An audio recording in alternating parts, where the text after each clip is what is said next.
Hey friends, if you're on Social Security or disability benefits, listen up. You now have exactly 3 weeks to prepare for the changes coming in 2026 that are going to affect your monthly check. Yes, just 3 weeks left.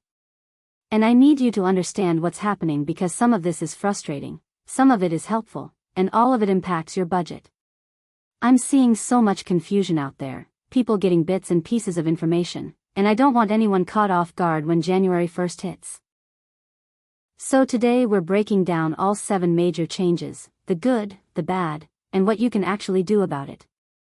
And stick around because at the end of this video, I'm also answering your biggest questions about the stimulus check situation that everyone's been asking about in the comments. Who's eligible? When's it coming? Is it even real? I'm going to give you the honest truth about all of it. So, take a deep breath, maybe grab a notepad, and let's walk through this together because you deserve to know exactly what's happening with your money. For those of you who are new here, welcome. My name is Tony and I've spent years helping people just like you navigate the confusing world of government benefits. I've been where many of you are, trying to make every dollar stretch, dealing with paperwork that makes no sense, and feeling like the system is designed to keep you in the dark. I break down complicated policy into plain English because nobody should need a law degree to understand the programs they depend on. I talk to experts, I read the fine print, and I translate it all for you. I've helped thousands of people maximize their benefits. And that's exactly what we're going to do today. Also, please write in comments section from which city and state you are watching my video. Alright, let's get into the details. There are 7 critical changes happening on January 1, 2026. Change 1, the COLA increase, and why it's disappointing. Let's start with the big one, the cost of living adjustment. The Social Security Administration approved a 2.8% COLA for 2026. Now, I know a lot of you were hoping for more, and honestly, I understand that frustration. Here's what that means in real dollars. If you're on Social Security retirement benefits, your average monthly check is going from $1,975 to $231. That's an increase of $56 per month.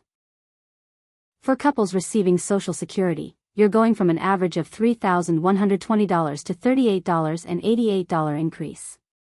Now, if you're on Social Security Disability Insurance, otherwise known as SSDI, your average benefit goes from $1,586 to $1,630. That's only a $44 increase per month.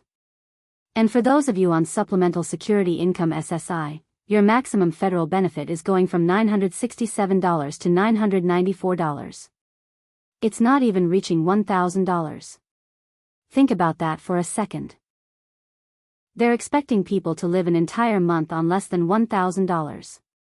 I don't know about where you live, but that doesn't even cover rent in 3/4 of this country, let alone food, utilities, and medication. For SSI couples, it's even tougher. You're going from $1,450 to $1,491 per month. Change to maximum benefit at full retirement age. If you're wondering what the maximum Social Security benefit is at full retirement age, it's going up from $418 to $4,152 per month.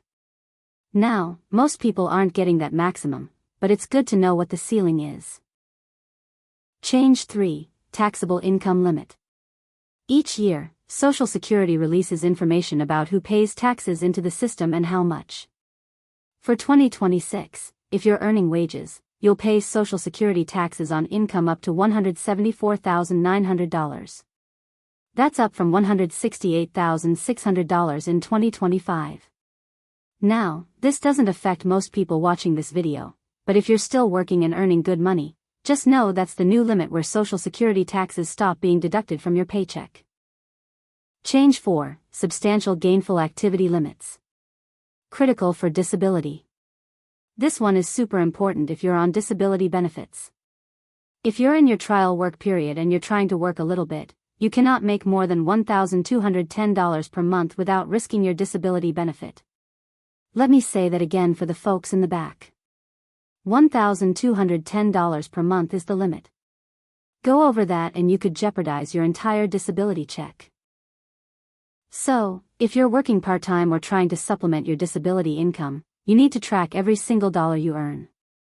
Change 5, Medicare Part B premium increase. Here's where it gets frustrating. Medicare Part B premiums are going up from $185 per month to $195.60. That's roughly a $10 increase per month. Now, do the math with me here.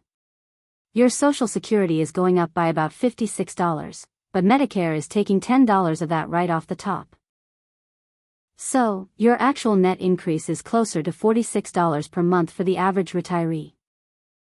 And here's the question we're all asking.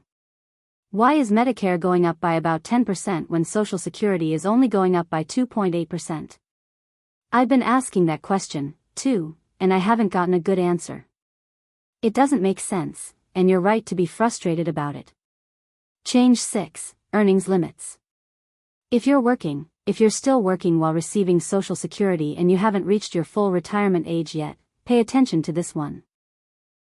In 2026, you can earn up to $24,480 per year without losing any of your Social Security benefit. But here's the catch. For every $2 you earn above that limit, you lose $1 of your Social Security benefit. Now, if 2026 is the year you reach your full retirement age, the rules are more generous. You can earn up to $65,160 in the months before your birthday without penalty. And for every $3 you go over that amount, you lose $1 of benefits.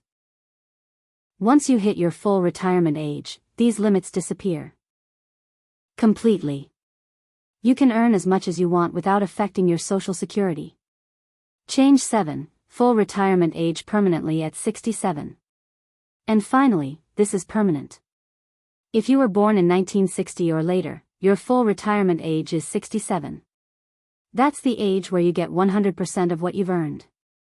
If you claim Social Security at 62, the earliest you can, you'll get 30% less than your full benefit. But if you wait until age 70, you'll get 24% more than you would have at 67.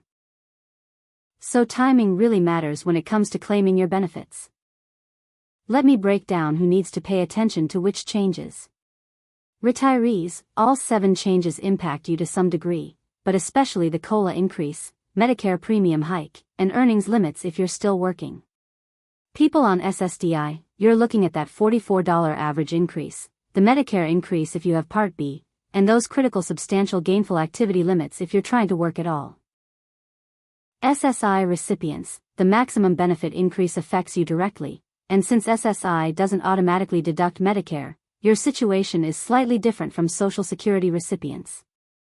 Working seniors, if you're still earning income while receiving benefits, those earnings limits are critical. Moms and caregivers, if you're caring for children or grandchildren while on benefits or receiving benefits as a caregiver, these changes affect your household budget planning. Veterans, if you're receiving both VA disability and Social Security. These changes impact your Social Security portion. VA benefits operate on their own schedule. I was talking to a subscriber last week. Let's call her Sharon. Sharon is 68, living on $1,547 a month from Social Security. She was excited when she heard about the COLA increase, thinking maybe she'd finally be able to afford her medications without choosing between pills and groceries. Then she did the math. A 2.8% increase on her check is about $43. Medicare is going up by $10. So she's netting $33 extra per month. That's $1 a day. Now, I'm not saying $33 doesn't matter. Every dollar matters when you're on a fixed income. But Sharon's grocery bill has gone up way more than that. Her utility costs have increased. And that gap between what things cost and what Social Security provides just keeps getting wider. That's the reality we're dealing with. Okay, I promised you good and bad. So let's talk about the good news. It is an increase. Yes, 2.8% feels small, but it's automatic. You don't have to apply for it, and it's something. In many countries, benefits don't adjust at all for inflation. The system is stable. Despite fear-mongering you might hear, Social Security is not going broke in 2026 or even in the next decade. The program is secure, and these adjustments prove it's working as designed. Resources exist to help. There are so many programs specifically designed to help people on fixed incomes. SNAP benefits, LIHEAP for energy assistance, extra help for prescription drug costs, state pharmaceutical assistance programs, and local resources through area agencies on aging. Now let's talk about the stimulus check everyone is asking about. Is there really a stimulus check coming? Are seniors eligible? Everything I've read indicates yes. The proposal would give $2,000 per person. The income limit discussed is $100,000 or less. When is it coming? Not before Christmas. The current timeline is mid-2026 at the earliest. My advice is simple. Don't count on this money for your immediate budget planning. If it comes, it'll be a blessing. But don't make financial decisions today based on money that might arrive later. Here's your action plan for the next 3 weeks. Calculate your actual increase. Revise your January budget now. Apply for additional assistance before the end of the year. Double-check earnings limits if you're working. Report increased income to any means-tested programs. Check your My Social Security account once new amounts are posted. Listen, I know this is a lot. Some of this is disappointing. But you are not powerless. You're informed. You're prepared. And you have time to plan. You've got this. We're going to get through 2026 together, 1 month at a time. I'll see you in the next one.